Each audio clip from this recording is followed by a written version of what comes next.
Hi, everybody. This is Adam Elenbaas from Nightlight Astrology. It's January 1st, 2019. Happy New Year, everybody. And we're going to take a look at January's astrology today. So, first of all, I wanted to just start by saying a big thank you to everybody for um, pitching in and helping make this year's Kickstarter so successful. We every year for the last 40 days of the year, I fundraise to support the creation of all of my astrological content in the year ahead.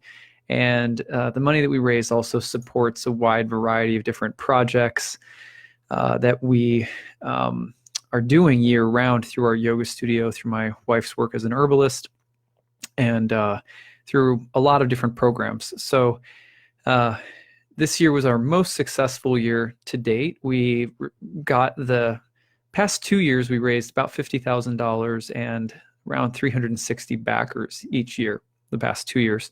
This year, we jumped up to 419 backers and we raised $86,000, which is incredible. For a lot of people, when they hear that number, they're like, oh my God, it's huge. But I always like to tell people that, yoga studios, running a yoga studio right in Washington, D.C., there's a lot of overhead. It's an expensive endeavor. We've had a yoga studio for going on 9 years now, and almost every year the yoga studio itself tends to break even. So the yoga studio has never been a big source of income for us, and it's been a community-based wellness collective. We have a lot of different people and different offerings that come together. We do a lot of things by donation. Almost everything that we offer has some donation option. So no one's ever really turned away from any of our services.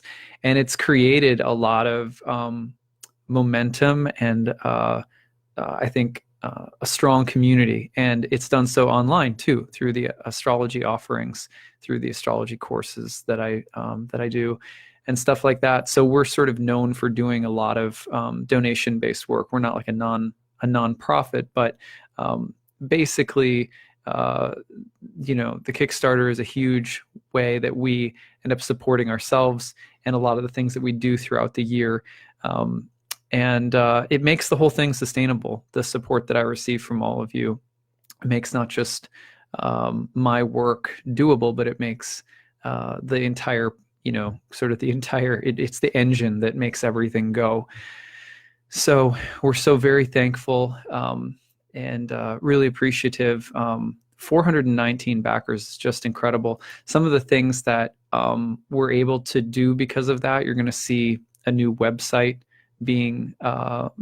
it's being built and developed, and will be out in probably March of 2019, maybe April.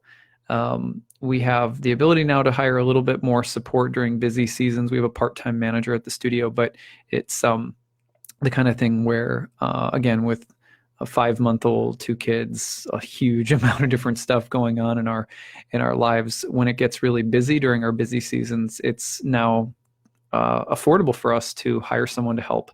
So you guys helped us with that. You helped us pay for an air conditioner. We have a ton of natural light at our yoga studio, but unfortunately none of the windows open, so it's stifling hot during the summer. We had to actually install kind of an elaborate, weird, and as eco-friendly as possible air conditioner into the studio. And when you're a small business like us, and you're not banking, you're just paying, you're coming out even just about every month. These kinds of things can really make or break a business. So you guys helped us with that. That's hugely so appreciated. Lots of other stuff too. Astrology conferences, for example, are a great way to build a professional astrology career, but they really don't pay much at all. You end up having to spend a lot of money on airfare, hotels, stuff like that. You're not being compensated for that most of the time as a professional astrologer. So you help support me being able to make those trips and help build my career in that way, which is really a huge benefit for me. So I'm very thankful for that. We gave $1,000 this year to Robert Schmidt's GoFundMe. We give some to charity every year. After all is said and done, it's a little different every year. Last year, I gave some to the building of a Vedic planetarium in India that I was and still am very passionate about seeing built. Let's see, what else is there? You're helping us update some of our technological equipment, and helping us to continue developing and keeping our community herbal medicine garden, where we harvest and basically give away herbal medicine year round. So a lot of stuff that came through.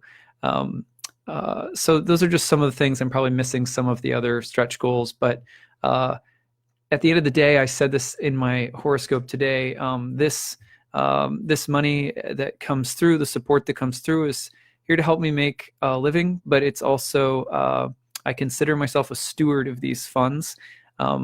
A prayer that my wife and I have been praying ever since we opened our studio. We had a little intention setting ceremony, before we opened our a little home-based yoga studio almost 9 years ago now.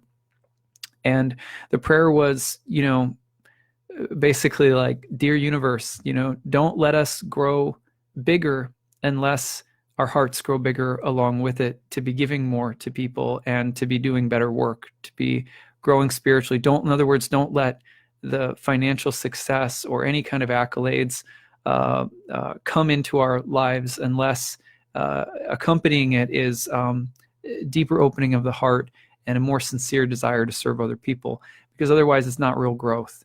Otherwise it's something that distracts us from spiritual life. And so that was our prayer. It still is. We don't always live up to that prayer, obviously, but it's our intention to keep coming back to that prayer. And so what I try to do with what I earn every year is to invest back into myself as an astrologer, and to support my family, and to help support all the things that we do, and to grow so that what I have to give is better and more helpful for those people who come to my content, to my astrology channels or whatever. So thank you all very much for your support. And today, what I want to do after this thank you here is get into January's astrology. This is a huge month. Like 2019 is really not messing around right out the gate. There's so much that's happening right away in the new year. It's kind of like where to start. So in my monthly horoscope column for Astrograph, which you can now read on astrograph.com, if you click on the glyphs at the top of the horoscopes page, every glyph you'll find a whole written column for January. You can read your sun or rising sign. More and more I lean towards reading your rising sign because it matches with the natural way that your whole sign house chart works. So for most people, the rising sign is going to be accurate in terms of where the transits are landing in your birth chart right now, because the chart's configured in the same way if you go by your rising sign. But you can use your sun sign as well. So anyways, you can check those out on astrograph.com. When I was writing those, I was looking and I was saying, what's a big deal? That where's the focus this month? Well, there's 2 eclipses this month. First of all, one coming in just a few days in Capricorn, another one in Leo later on during the month. So 2 eclipses, so it's eclipse season again. But then we have just like a huge lineup of transits happening in Capricorn. We have a Jupiter square Neptune transit, which is a big configuration. It's more rare to see a hard aspect between 2 slower moving planets like Jupiter and Neptune. So that's a big deal this year to start the year with. A couple of really intense Mercury dynamics happening closer to the beginning of the month we're going to talk about. There's also a Mars-Saturn dynamic this month. Mars-Saturn dynamics, boy, I mean, complicated transit, very productive, very hardworking, but also sometimes stifling and even severe and kind of really rigid and harsh. So a lot there going on there. There's a Venus-Jupiter conjunction this month. So, just pick where you want to go. There's so much. So what I'm going to do is I'm going to talk kind of in order of what I see as the most pronounced themes for the month. So let's start by the emphasis on Capricorn. Let me give you this lineup just so you can see. So there's a Sun-Saturn conjunction on January 1st today, right? there's a solar eclipse in Capricorn on January 5th. There's a Sun-Pluto conjunction in Capricorn on January 10th. And then finally, a square from Mars in Aries to Saturn in Capricorn on January 21st. Oh, yeah. And there is also, let's see here, Mercury on January 8th. Mercury in Capricorn will square Mars in Aries. And then between the 12th and 13th, Mercury in Capricorn will conjoin Saturn in Capricorn. That's crazy, right? I mean, that's just a ton of Capricorn transits. So I really see the biggest themes this month are the transits happening. Let's just start here by saying there's a lot of transits happening in Capricorn, cardinal Earth sign. Saturn ruled. Saturn is in its home sign right now. There's an eclipse coming in Capricorn. Saturn is now moving by direct motion, heading closer and closer towards its conjunction with Pluto. We're going to get a big taste of that in the spring. And then there's a Sun-Pluto conjunction, and then all these Mercury dynamics. The start of the month is a Sun-Saturn conjunction. So let's just try to talk about that generally rather than breaking every single little thing down, because I find that most of the time we get lost in the details of the trees, so to speak. We miss the forest. It's much easier when you have that many planets moving through one sign and making aspects from one sign to try to break it down to the most basic elements. So I've seen a number of astrologers talking about cardinality this month, because you've also got Mars just entering Aries to start the month, entered like last night, if I remember correctly. And I've seen a bunch of astrologers writing and talking about this element of the cardinal signs, especially Aries and Capricorn. So you could think about that as a very basic ingredient for the month of January. What do you get when you have a Mars-Saturn dynamic that's applying all month from Aries to Capricorn, right? Or the Mercury-Mars dynamic from Capricorn to Aries. These are two cardinal signs, fire and earth. What do fire and earth have in common? Dryness.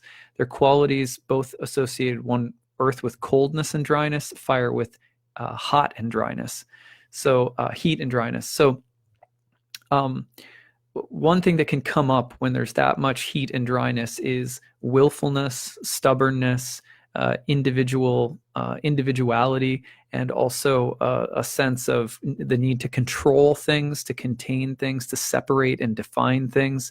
It's practical, passionate, hardworking, individualistic, achievement-oriented, nose to the grindstone kind of month. Has that feeling to it. This is an ambitious month, but you can also think about it as introducing new themes because of the solar eclipse coming through in Capricorn. So it's not just toiling away at the same old stuff. There's a sense of needing to start in on a new project. There's a new endeavor, a new sense of ambition. Capricorn is playing for the long game, but Capricorn is interested usually in things that are far off, that are sometimes remote or distant, that require methodical, strategic, patient, kind of little by little, I'll get there kind of attitude. But with Mars and Aries coming through right now, it's like, let's go. I want to make, big plans, big goals. Could be a little severe, could be a little rigid in your thinking right out the gate. So there's something new coming through. You just want to be careful that it's not so Mars-Saturn that it's just totally inflexible and rigid and sort of hot-headed and my way or the highway. Because look, there's a long ways to go with this Capricorn stuff. We've got a year plus of eclipses in Capricorn. We also have eclipses in Cancer, and those are going to call for fluidity. Those are going to call for more of the element of water, which brings change and makes things grow. And in order for whatever we're doing, in order for it to grow, we're setting a plan. We're setting a goal. We have to make a plan. We're going to go after it. We have to leave room for flexibility for the organic process to unfold. So make sure that whatever you're doing this month, you leave space to be surprised. You leave space to, one of my spiritual teachers recently said, we rarely ever take time to just think. I so appreciated the statement that he made. We rarely ever take time to just think. He said, go to Office Depot, get a legal pad and a pen, and just sit down and write down a question that's on your mind, and just take like 20 minutes to think about it and write down your thoughts. Something about just the backlog of stuff that we have to think about that we don't ever really give ourselves the time to think about. A lot of the times Capricorn and Aries, they get together this month as they are, with Mars entering Aries and going to move into the square with Saturn. Mercury's going to square Mars. Again, we know where we want to go, but it's too dry. There's too much dryness, and if that's the case, then we can fall victim of not really thinking about where we're going as we're going along. It's just it's like if you've ever seen a goat, or a ram, when they're butting heads, or when a goat is really stubbornly fixated on something.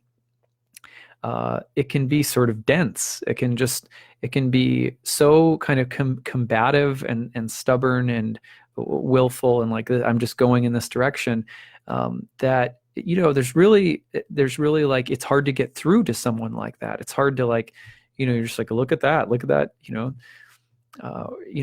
if you've ever seen where it's like this, like, I used to have a dog when I was a kid that would go in front of the mirror and just bark, and just bark and bark and bark at the mirror. Like, it just couldn't get the point that it was looking at itself. Like, it just couldn't process it, right? But it was just this like total fixation. So similarly, the idea of fixation on a goal right now can be a boon, a blessing, or a curse. And the thing that the natural antithesis of the Capricorn eclipses over the next year is going to be the Cancer eclipses. And in a just very general way, the water of those eclipses provide us with the space to reflect, to remember why we're going wherever we're going, to connect to the deeper well of our emotions and make sure they're included in the path of progress. There's just little things like that we can do right now, so that we're not just getting sort of, we're not just getting sort of hijacked by the intensity of the Saturn Mars this month, and the Capricorn solar eclipse, all of which are probably going to provide us with some new long-term projects that we can, it's like if you're a kid and you get that feeling like, I'm going to build a tree fort, and you start, you start by making plans. But when you get a big idea, and it's going to take a lot, but you're totally committed to it.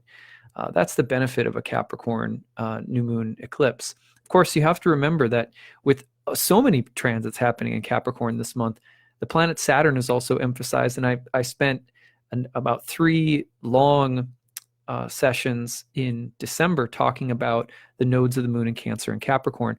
I suggest listening to those if you haven't yet already, for a deeper take on the meaning of Saturn in Capricorn and the South Node eclipses taking place around Capricorn. So, first of all, just a few things about Saturn. Saturn is associated with the first two signs of winter, and winter was traditionally a wet season.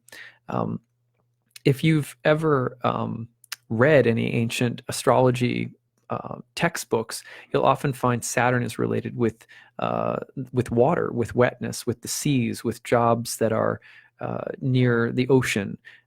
And Saturn, I said this before, but Saturn, prior to the advent of the outer planets and the use of Neptune as a planet of dissolution, Saturn was also associated with dissolution, with death, with deterioration, with decay.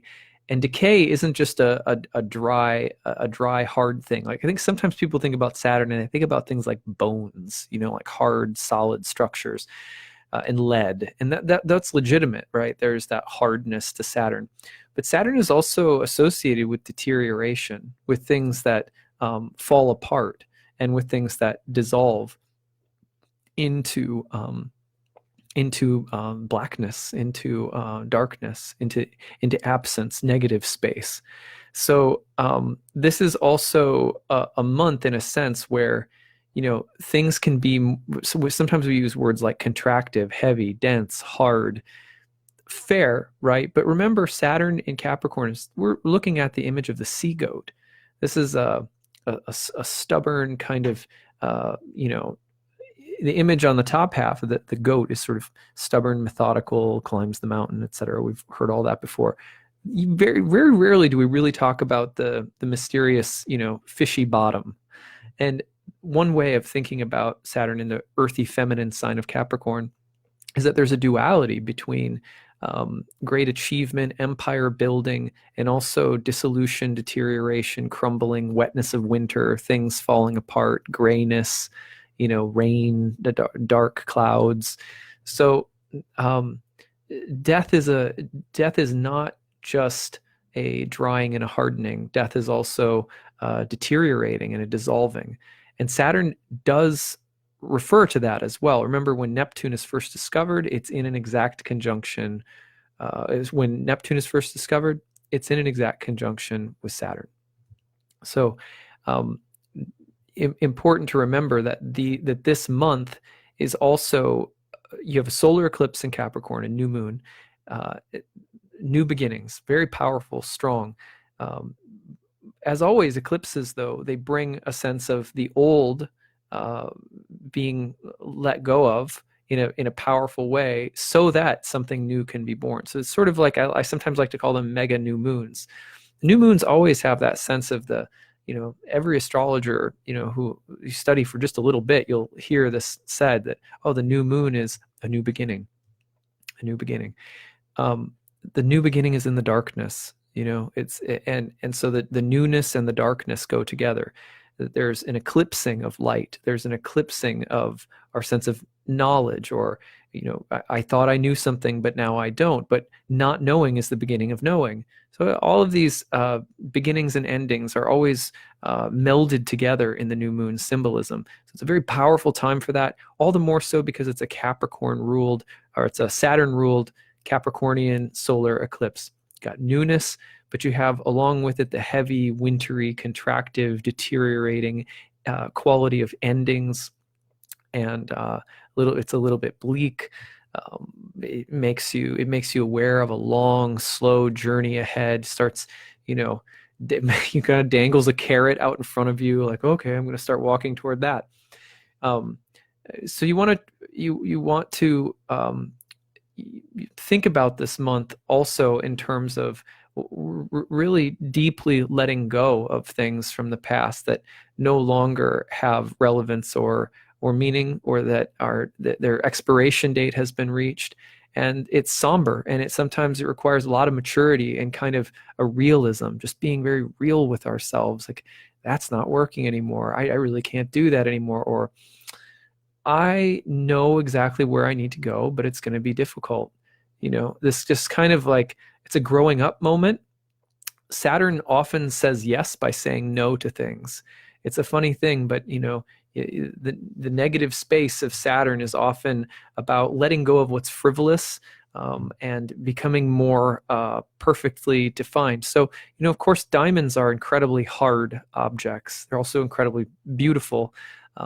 Similarly, we have the element of lead in, you know, in alchemy, so to speak, that the base sort of lead contains within it the silver of the moon. And I talked about this at length during the 3-part series that I did on the nodes of the moon changing signs. But that there is something that's shimmering in the deepness and the darkness of our no's. No, I can't do this. No, I can't do that. If we're situated in our center when we say no to something, usually, even though there's a letting go or a kind of a denial or a having to exclude something, and it feels kind of heavy, the clarity with which we say no is the silver shining in the lead. And that's something that's going to come forth. Or you could say another way of looking at it is that when we say no to things that aren't working, in some ways we're being more carefully crafted and defined. And we become more of ourselves when we are able to say no to things. In fact, one of the things I got my wife for Christmas was this book that's on a Japanese technique of organizing and decluttering things. So this is something that my wife has set for her, sort of her New Year's intention, because obviously having kids, a couple of kids, makes it very difficult to stay sort of tidy and organized and things like that. So at any rate, one of the tenets of this Japanese decluttering practice is, basically not to keep anything that doesn't bring you joy, and to, know everything has a place. Everything has a place, and knowing where that place is, and having less things, fewer things, but more love of things that you do have. Now that's a defining by negating. And so, just like a statue has to be carved by chipping around so that the shape comes forth. Editing is the same thing. I have a friend who's writing a book right now, and he said that, he's so thankful for 2 years or whatever worth of editing this novel that's coming. It's actually being published, and it's a science fiction novel. And he said, if it weren't for this, just chiseling away at this thing, the real shape of the book wouldn't have emerged. And it was so sort of offensive at first, the first edits. And this was the way when I wrote my first book, the edits you receive at first are like, it's kind of heartbreaking. You kind of feel like someone is trying to take something away from your very essence, But that's the negative space is very, very important. The way that when we take away things, more of the essence of what something is can come out. We take away what's unnecessary, focus and develop more of what is necessary. Notice the word that I've just used several times is necessary. So when you have all of these transits going through Capricorn in the month ahead, a lot of what's coming has to do with necessity. What is necessary for me right now, and what is unnecessary? And defining what is unnecessary is just as important as figuring out what is necessary. They go hand in hand with Capricorn, especially a big new moon solar eclipse in Capricorn. And then remember, you've got all the sort of, muscle and drive and the engines really kicking with Mars having just entered Aries, its home sign. After, by the way, a long time of being retrograde, and then in Pisces for a long time where it's not exactly comfortable. Like, it's not that it doesn't like Pisces. It doesn't have any kind of bad relationship with Pisces. It's just not its most comfortable place. A water sign, it's double-bodied, it's mutable, it's changeable. Now Mars in Aries is much more comfortable in its own sign. So you're going to see a lot of determination, will, much more effective kind of Mars energy coming through, in addition to this sense of what's necessary, what's unnecessary. So, big stuff. One of the things you're going to have to watch for in the larger world is the battle of wills, right? As if, in politics, I fully expect to see, people, kind of the deadlock of like, it's going to be this way or it's going to be nothing. You see the stuff that's been going on with the government shutdown already is sort of showing us this sort of Saturn Capricorn, Sun Saturn conjunction that's been coming through. It's been building. Let's roll through those again, just so you remember. Start today with a Sun Saturn conjunction, solar eclipse in Capricorn on January 5th, Sun Pluto conjunction in Capricorn January 10th, square from Mars in Aries to Saturn in Capricorn all month long, Mercury in Capricorn square Mars in Aries on January 8th, Mercury conjoined with Saturn in Capricorn January 12th and 13th. So you get the point. There's a lot there. One of the nice things about the Mercury-Mars square that's coming through, I'll just say a few words about this, and this is happening on January 8th, and then the 12th and the 13th, it goes to conjoin Saturn. So from the 8th to like the 13th of this month, you have this powerful window of Mercury aspects to Mars and then Saturn. Mercury is therefore effectively sort of bridging the gap between Mars and Saturn. It's an excellent time for like organizational, administrative, sort of executive decisions, organizing, analyzing, scrutinizing, breaking things down into their component parts, really looking at the details of things. If you have to negotiate with people, propose plans, this is a time where you can, your critical thinking skills are going to be potentially at a very high level and functioning, for your benefit.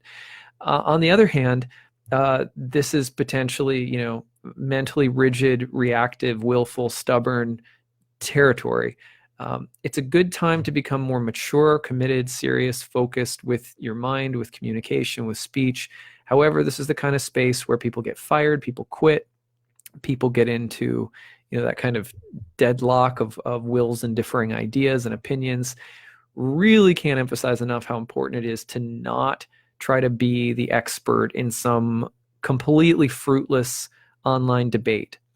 One thing that I've noticed after doing a lot of online work over the years is that I save a huge amount of energy every single day when I do not interact with people who want to have a debate about something. Because most of the time, you can't use reason to talk someone out of a position that they didn't use reason to get into. And that goes for me as well as for anyone, right? A lot of the times, this is another thing my spiritual teacher one time said. He said, people often suffer from getting into arguments, and they end up not really having like a civil argument about staying on the topic. They'll end up making it personal, or they will end up feeling attacked or attacking, or they will end up feeling like they have to win. And that creates a huge drain on our energy and our time. So I've been getting better at this because I frankly, I have Mars and Gemini, so it's very easy for me to go get tangled in that kind of stuff, and occasionally to sort of become more agitated mentally. But I've noticed over time that one of the simplest ways, when there's hard aspects between Mercury and Mars, Mercury, Saturn, those kinds of things, is to not have to be the expert, to not have to win, to not try to convince people of your opinion, to not waste your time doing those things in formats or arenas in which it really is not going to make a difference. It's just going to waste your time and drain your energy. So that's a good warning for all of us right now. Just sort of, okay, from January 8th to the 13th, I'm staying out of those online forum debates, and be careful of what you say. Be careful of a tendency to, here's the thing, is that the propensity to criticize one another is very strong in all of us. And it's one of the easiest ways to detract and take away from a vibration, a spiritual vibration of love and staying centered in the heart. There's really no quicker way than to criticize people. And I fall victim to this all the time. I have an idea that I'm very passionate about, maybe even a spiritual idea. And instead of just making the point, it's very easy to try to make the point at the cost of trying to take down an opponent, right? It's a rhetorical move that can be useful in terms of teaching. But when it becomes a habit, and you're not careful about the tone and the mood that you take, very easily that spirit of criticism, it gives you a sense of being righteous, and it pushes you right out of your heart. It's like in the morning, I've done my japa, I'm nice and seated in my heart for a good day of work or whatever. I get it. I roll into some criticism. Before you know it, it's nighttime, and I have gone through the whole day dissociated from my heart. I've just been up in my head. I've been all over the place in reactive mode, because rather than seeing in a space of love for other people, seeing the best in people, seeing the good in things, I have focused on criticism. So the question is how to be intelligent, right, without being critical of others. How to be discerning without being someone who has to make others wrong in order to be right. In order to have an opinion, I have to make other people, like that kind of stuff. So this is something to be really just, I think, cautious about between the 8th and the 13th with those Mercury dynamics. But know that it's okay to be intelligent. It's okay to be discerning. It's okay to make judgments. But to judge someone, to condemn someone, to criticize others in that spirit it's a different thing. So we also have to be discerning about how we are using our intelligence, you know. So that's between the 8th and 13th, something that I'm really keeping my eye on personally this month, because it's very easy for me to be very up in my head and already. So when you're in your head, in the Bhagavad Gita, it's Krishna teaches us that when you're in your head, your mind can be the best of friends or the worst of enemies. And when you spend a lot of time in your head and not aware of the difference between your head and your heart, so to speak, and how different it is to be in your head when it's coming from the heart, we're not aware of that. We're in our head a lot. It's very easy for the head to take over and become more of an enemy. So just something to keep in mind. Of course, the natural antidote to that is to have a daily spiritual practice where we bring our mind and our heart together on the same page. And if we do it every day, if we make it the priority of our lives, then we tend to see the world in terms of the interconnection that we have with all beings. It's worth making it a daily part of our practice in 2019. If you need to set a New Year's resolution, my honest to God best advice is meditate every day, pray every day, spend a little time thinking every day or journaling every day. Listen to spiritually uplifting sound every day, whatever that might be, something that brings you back into your heart. Even getting a little exercise, making you drink enough water. Just make a short list of things you can do that aren't overwhelming. Like, I'm going to lose 40 pounds, or I'm going to, this is crazy ambitions that we have, but sometimes aren't as doable as setting really simple things like, I'm just going to take 15 minutes every day to try and come into my heart and remember my connection with the source of which flows through everything. That's a great New Year's resolution. My New Year's resolution is to continue with the practices that I began last year. One of them includes reading a chapter of the Bhagavad Gita every day. This has been a spiritual source of nourishment for me in the past year. That's another resolution you could set that I highly recommend. A chapter of the Gita a day is it's just like some of the most beautiful literature in the history of the world. And there's lots of other beautiful texts as well. But okay, so at any rate, let's go on. So we've said a bunch about the Capricorn energy this month and what to think about there. Let's get into Jupiter and Neptune. So I wrote about Jupiter Neptune a couple of days ago. So if you go back on my website and check out the Jupiter Neptune, the Burning Bush of Imagination post that I wrote, you will get more there as well. But a few things. First of all, Jupiter makes things grow. It's in a fire sign. It's in its home sign. It's a very passionate Jupiter right now, very intense and fiery. And it's about convictions, personal beliefs, how they guide and shape our lives, and what it means when we don't have them. How easy it is to, when we don't have a core, a spiritual and philosophical core in our life that helps us to continually shape and refine our motivations and intentions. We don't have teachers, we don't have elders or community of like-minded seekers. Oftentimes, a Jupiter and Sagittarius transit will come along, and we will suddenly feel like I'm a little rudderless. I need some sense of spiritual guidance in life. I need to refine or define my belief system, or take the steering wheel a little bit more, so that my different intentions and motivations in life are finding alignment with one another. So I'm not just going off in all different directions, pushed around by my whims, constantly.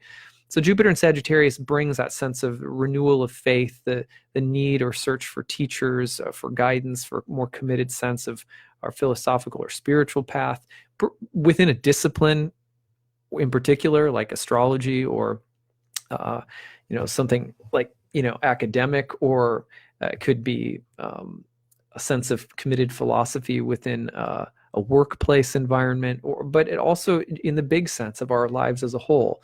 So Jupiter and Sagittarius, it's like that kind of year where there's a lot of potential for growth and development spiritually and philosophically. Jupiter and Sagittarius is also, of course, a planet that brings into our lives a sense of charm, good luck, buoyancy, optimism, which is nice. It's a nice contrast to how much heavy, Saturn's moving towards Pluto. I'm going to talk about that in an upcoming video all on its own. So that's why I'm not covering that today. But Saturn Pluto is coming, right? It's a heavy transit. Jupiter and Sagittarius in the background, kind of nice. It's nice to have some lift, and some sense of enthusiasm and trust and innate optimism about the path ahead. It's nice to have that in the background. The other thing that Jupiter and Sagittarius brings us is a healthy sense of competition. Competition when Saturn was in Sagittarius, right? Very different. Competing views. It's much more almost fundamentalist when Saturn gets involved in Sagittarius a couple of years ago. Now with Jupiter and Sagittarius, there's a competitiveness, but it's kind of like if you have a running or a swimming mate or something like that. And the way that if you run with someone alongside of them, you encourage each other, you inspire one another, you're running the race together. And there is a sense of the individual sport that's a part of Sagittarius. The Sagittarius traditionally, I read somewhere at one point that it was associated with marathons or marathon running or something like that. I can't tell you where I read that. It was years ago. I read that somewhere. But there's something very individualistic about fire signs. Jupiter and Sag can be very much about that sort of personal competitive drive, my vision, my quest, my belief, like it has a more of a individualizing effect. But you think also about the good nature. I mean, centaurs sort of travel in packs or herds. And one of the beautiful images in the I Ching that's described is when they're talking about the yin energy and the wild horses, for example. There's a sense of the wild horse that's truly wild and totally independent, but also loves to move in a herd. Centaurs have a very similar vibe to them in Greek mythology. Ultimately, they can be very unruly and very individualistic, just like, in a sense, like a biker. You think about a biker. I remember when I was a kid, we were in South Dakota. I lived in Minnesota growing up. We were in South Dakota, and there were all the bikers heading out to Sturgis. I think that's what it's called, Sturgis, in South Dakota in the Black Hills. And I just remember being like, they reminded me of horses. And we were, of course, seeing a lot of horses in South Dakota too. And I remember that comparison. It's very lucid. Sagittarius is a bit like a biker or a bit like a wild horse in the sense that they travel in packs, travel in herds, but also there's a really strong individual spirit. This is part of the, I would just say part of the mythos that's, it's helpful to think about with Jupiter and Sagittarius, because there's a much healthier sense of competition, of belonging to something bigger, and of being pushed on by fellow seekers, by companions to excel, to develop, to grow. So there's a kind of healthy competitive quality to Sagittarius. A lot better, again, with Jupiter and Sag than Saturn and Sag. Okay, so at any rate, Jupiter and Sagittarius now moving into a square with Neptune and Pisces. Both Jupiter-ruled signs, by the way. Pisces, the feminine domicile of Jupiter, Sagittarius, the masculine domicile of Jupiter. So first of all, it's just a very uplifting transit. There's sometimes by virtue of a square, there's a little bit more of a theme of conflict or contention or dynamic stress or tension. But it adds to that environment right now of there's a new beginning, there's a new project I'm taking up, there's some long-term work, a magnum opus, a work of the soul that I have to start moving towards, start applying myself toward.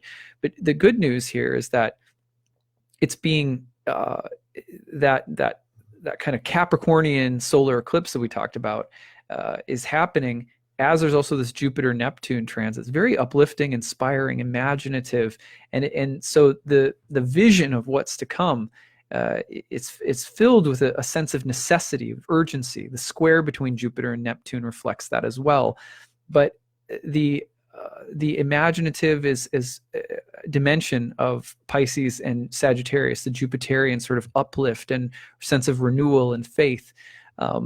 It reminds me a little bit, sorry, I'm going to admit the geek in me here, but it reminds me a little bit of the beginning of the Lord of the Rings.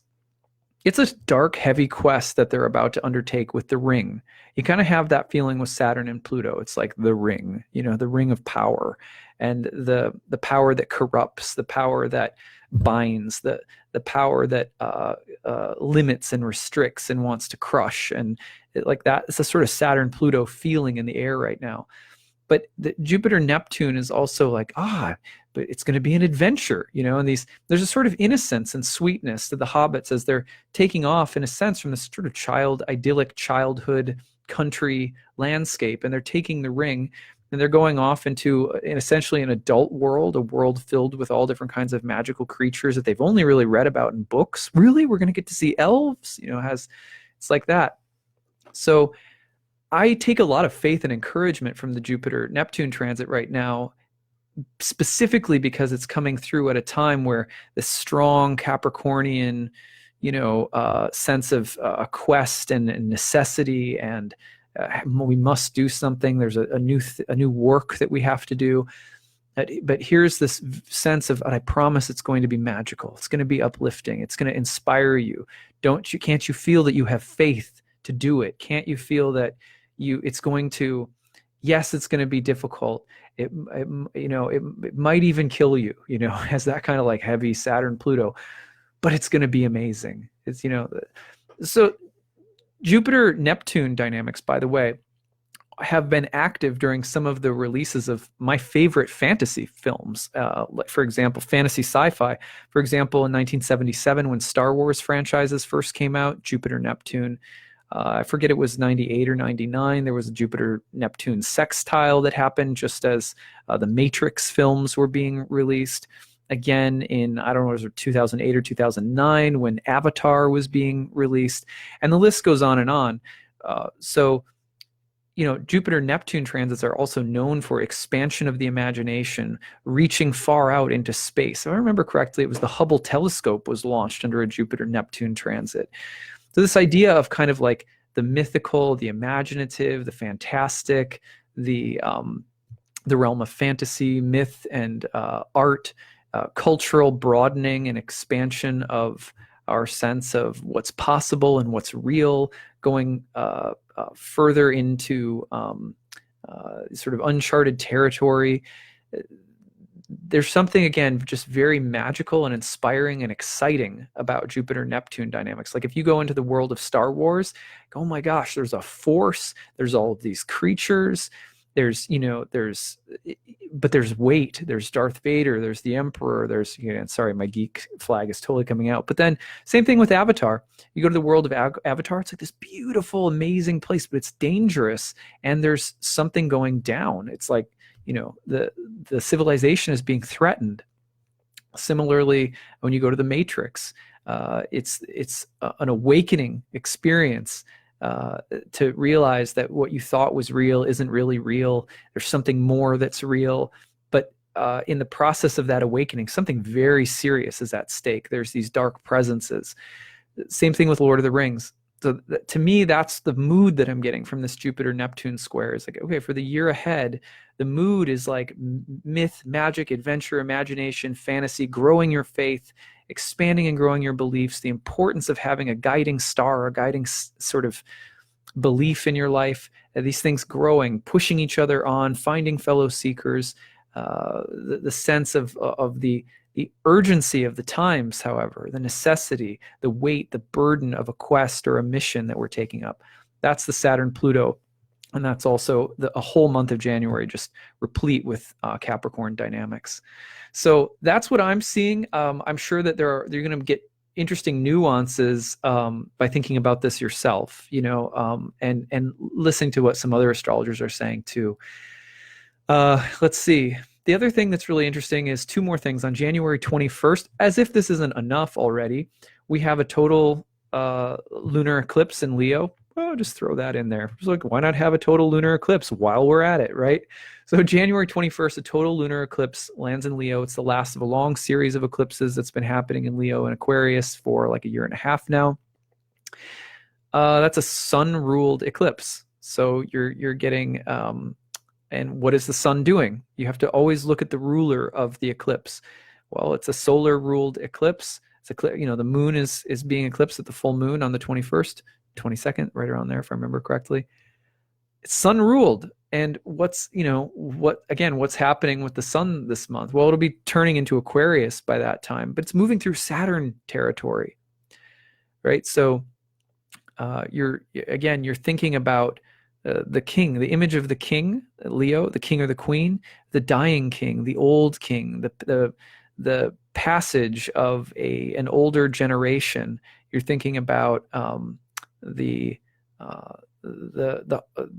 crisis of heart, really, because Leo has so much to do with heart. And in fact, there's a brilliant. Maybe I'll read this at some point this month, but there's a passage from James Hillman in one of his books called Healing Fiction. And it's about the way that the heart and the imagination are connected. And if you feel like your imagination is being stifled, if you don't feel like you're living toward a fantasy, a vision for your life that gives you heart, you start to die of heartache and heartbreak. Your heart starts to crumble. It starts to be clutched up or seized in a kind of vice. That's a sort of Saturn, Aquarius, Sun, Leo dynamic. Where do we feel alive, and do we feel like we have a sense of destiny and a sense of specialness? And if we don't have that sort of alive in the heart, inspiring us, ennobling us, oftentimes we feel as though we're starting to be, starting to be squeezed in the vice of unnecessary necessities. Another quote from a spiritual teacher. Unnecessary necessities. The way that sense of ought and should and must creep into our lives and make us think like, I've got to do all this stuff. I can't, there's nothing else I can do. We don't really want to be doing it. And we keep feeding into that, and we don't make different decisions, and our heart gets crushed by that. So this is an eclipse, many in Leo, that have had to do specifically with being crushed by something. Let me tell you a story. This is very interesting. My father has a sun in Aquarius, moon in Leo. She's a full moon baby. And he had eclipses, of course, over his sun and moon over the past couple of years. And last winter, he was dealing with a series of blood clots that came through right after the last lunar eclipse in Leo, right? And he was talking about how he was starting to feel like his life force was being cut off by living in the wintry landscape of Michigan for too many years, and just feeling like it was done. The bleakness of the winter there was cutting him off, and for many months at a time, he would go into basically depression. This is really real. A lot of people deal with seasonal affective disorders, something my dad's actually been diagnosed with. So he's been, he deals with that sort of seasonal depression. And so he moved. After these health incidents, he moved. He and his partner moved to Arizona. So they're in the sun now. And my father, I said, how do you feel? And he was like, oh, I just, I feel completely incredible, just enlivened. This is what Leo eclipses can do for us, where we're cut off and living a life of unnecessary necessities. Leo eclipses will put us in touch with it. We'll say, look, your heart's breaking here. You're not really in it. And then it'll, kind of introduce the possibility of doing things differently so that you are in it. So that you come back to feeling like you're seated on the throne of your heart. So that's a Leo eclipse is going to bring that kind of mood through, but sometimes it happens through contraction, through a darkening of the king or a darkening of the queen. It can be about the dark ego, the tyrannical ego. It can also be about the sense of ought and should and duty kind of clouding our light. So those are Leo eclipse kinds of signatures. But also you can think about, with a Leo eclipse coming through, you can just think, generally speaking, about an eclipsed sense of purpose. Like, I used to find life and vitality and energy doing this, and it's not really feeding me anymore. And so if I kept going with it, it would suffocate me. So now I have to find something else. That's a Leo. Those are Leo eclipses starting to, and this is a culminating Leo eclipse. This is the last one of many, many eclipses that we've had in Leo over the past year and a half. So last but not least, we'll end on a happy note. On right after the eclipse, Venus and Jupiter will conjoin. That's lovely. There you have the goddess related with good fortune, with beauty, with friendship, with cleanliness, hygiene, flowers, art, dance, performance, sexuality, sensuality. The world is a beautiful place when we see through the eyes of Venus, quite frankly. And put it together with Jupiter. Jupiter's the expansive, the good luck, the bigness and the charisma and the sense of things working out all right. It's a very auspicious transit coming through on the 22nd from Venus and Jupiter. Of course, you always have to be careful with Venus and Jupiter of extravagance, of materialism. Oh, I'm just going to buy the biggest car. I'm going to buy the da-da-da. I'm going to go completely over the top with it. So extravagance, overdoing things, you have to be very careful of that. But otherwise, boy, it's one of those transits where you can meet new allies, friends that are very helpful. You can make beneficial or lucrative business connections. You can very easily fall in love or have a romantic sort of escapade. There can be a sense of sort of high living where there's just you could be not necessarily spending a lot of money, but just feeling like you're surrounded by abundance. And also, this is ambitious. It's jovial. It's outgoing. It's very social. So don't be surprised if kind of want to get on the social merry-go-round and go out and have fun. You want to be careful, of course, of like the pride, exaggerated sense of importance. The sort of I'm so special, look at me, I'm so beautiful, I'm so talented, like just that kind of over the top quality. You're also going to see maybe the themes of women empowered, women teachers, women gurus, like the feminine or the goddess and the Jupiterian sort of sage quality coming together, the wisdom of women. Things growing that are Venusian in general are good. But again, if it's anything sort of materialistic or anything super, super lusty that's going to take you off track, you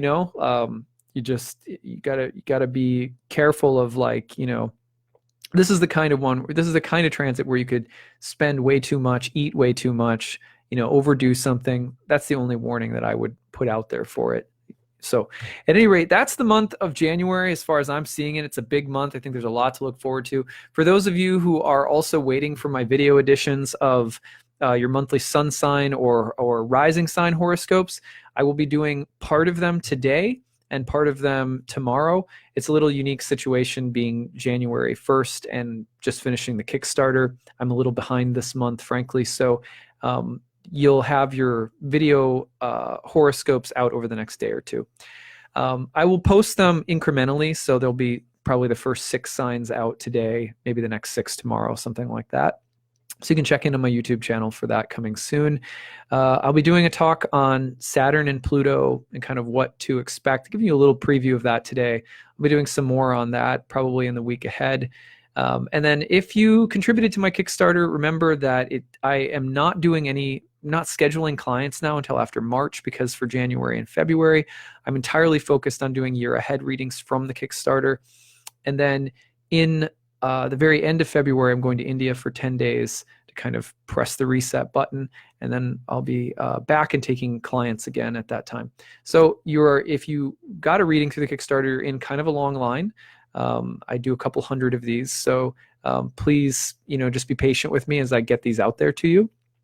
And if you got like the spiritual purpose of astrology video or developing your own spiritual practice video or something like that, those should be out in the next week or so. So that's what I've got. Thank you again, everyone, so much for your support. I hope that this update on January of 2019 has given you some things to think about. I'd love to hear from you guys, hear how things go. Please feel free to write me or send me any of your feedback. And have a very beautiful and blessed 2019. Take care, everyone. Bye.